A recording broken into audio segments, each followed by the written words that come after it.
L'obsessió que estem tenint ara a la xarxa d'economia solidària seria, en tot el tema d'economia solidària i el cicle econòmic que estem tenint, és tancar processos i arribar, diguem, un grau més, intentar arribar a un més grau de coherència, tant de compra, de distribució, etc. Nosaltres hem analitzat el cicle econòmic, lo hem sintetitzat en la banda de producció, comercialització justa, consum responsable i finances ètiques. En el tema de producció estem aquí englobant tot el tema de cooperatives de treball, agràries, societats laborals, associacions, empreses d'inserció. En el tema de comercialització justa, totes les tendes de comerç just, cooperatives de consum, serveis. Per l'altra banda, se va retroalimentant entre totes en el consum responsable, tant consumidors, consumidores responsables, persones, empreses, entitats, inclús administracions públiques, si és que quedarà quan ho muntem, finances ètiques, banca ètica, bons solidaris, xarxa d'intercanvi, moneda social. Entonces, el mercat social, l'objectiu que ens marcava era desconnectar l'economia solidària de l'economia capitalista tant com sigui possible. Evidentment, els terminis que ens marquem pot ser des de lo immediat, perquè això no és... comencen a haver diferents estructures, diferents entitats que ja ho estan treballant i d'una manera bilateral, trilateral o totes les vegades que podem s'estan fent relacions, però sí que de fer-lo d'una manera con una visió estratègica. Pensem que s'estan fent intercanvis entre diferents entitats, evidentment les pràctiques comuns que estem tenint, relacions en diferents xarxes, en diferents entitats, però no ho estem fent d'una manera global i d'una manera sistemàtica i d'una manera, estratègica, no? Seria. Entonces, per nosaltres el mercat social, que englobaria tot el quadre aquest que veieu darrere, clar, és una miqueta el que estava parlant abans, no? I totes les diferents fletxes de combinacions. Està claríssim que els moviments socials postcapitalistes tenen una funció dintre del mercat social. Estem parlant de que tant la difusió com la defensa és important. També està nutrint de consumidors el tema del consum solidari, com tot el tema de serveis de suport que poden ser inclús administracions, borses de treball, promotors, etc. també estan donant des de detecció de noves activitats, formació, etc. que tot això va nutrint el tema de lo que parlàvem, tant la producció d'una manera diferent, la comercialització, les finances, etc. Per tant, per nosaltres el mercat social és una xarxa estable d'intercanvis i pensem que fins ara hi ha una xarxa d'intercanvis de béns i serveis però són esporàdics, són per casos molt concrets, per tant és estabilitzar-lo d'aquesta manera entre empreses solidàries, consumidors, consumidores, responsables i estalviadors, estalviadores, inversores ètiques, que amb aquests intercanvis acaben cobrint una part significativa de les seves necessitats. Evidentment no podem complir al 100% totes les necessitats, però quan parlàvem abans en un petit comitè quan hem fet d'això, déu-n'hi-do les diferents sectors que tenen una certa influència o tenen incidència o simplement estan treballant tot el tema del món cooperatiu i economia social. Podem arribar a moltíssimes més de sectors fins ara intocables, des de com el sector energètic a sectors com la salut, etc.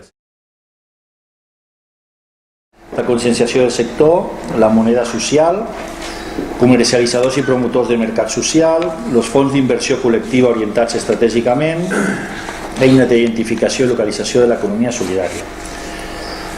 També el triple compromís econòmic de cada entitat, la producció cooperativa, el consum responsable i les finances ètiques.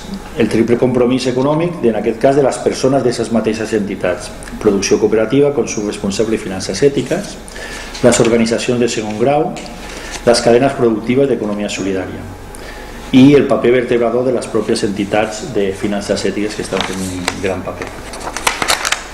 Amb totes aquestes eines, nosaltres ho combinàvem amb les propostes que hem fet abans de visualitzar aquest incipient, però ja comença a tirar en marxa el que és el mercat social, en la fira en concret i el dia a dia de les feines de com consumim, com distribuïm o com ho estalviem.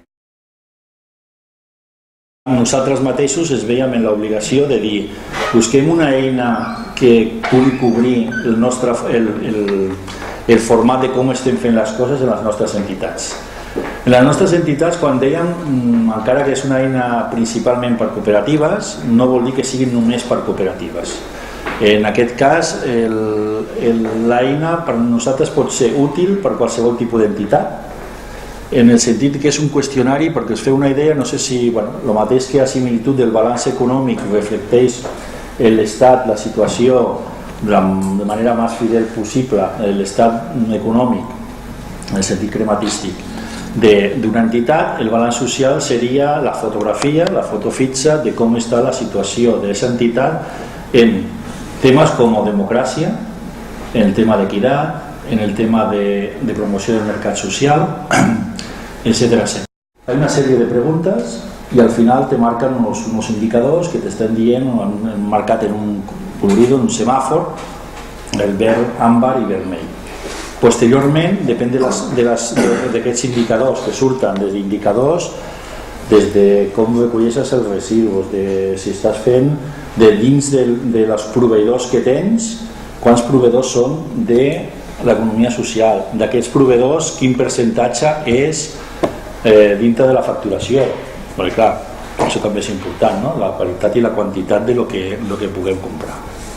En el tema democràtic el mateix, quantes persones són de l'entitat, quantes persones estan cridades o tenen el dret a poder participar i després quanta gent decideix els càrrecs, el format econòmic, el pressupost, etc. Una miqueta per veure la qualitat d'aquesta entitat en el funcionament democràtic, en el funcionament d'equitat, en el funcionament des de hores remunerades, hores voluntàries, etc. Hi ha una sèrie de qüestionaris, hi ha 60 indicadors, part d'ells, la majoria són, diguem-ne, obligatoris i uns quants, a més recomanables perquè volen millorar. Hi ha entitats que s'han quedat curtes, per exemple, en el tema de medi ambient i les interessa cobrir tot el funcionament de medi ambient, de marcar més enllà de quant paper reciclat i part del percentatge del paper, i així hi ha més i s'han marcat més indicadors. Tot el conjunt d'indicadors al final te donen una espècie de barem, de dir, pues mira, progresses adequadament o no. ¿Vale?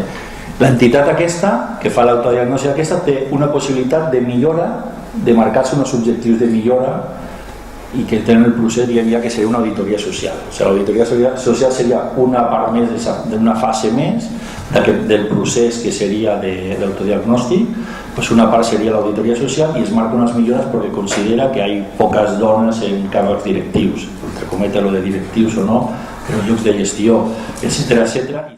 I a partir d'ahí és una radiografia de com està l'entitat en aquell moment. I lo posem a disposició, ha sigut arrel del món de l'economia social, però lo posem en extensió a qualsevol entitat que li pugui ser útil per fer una radiografia de com està la seva democràcia interna i el seu funcionament.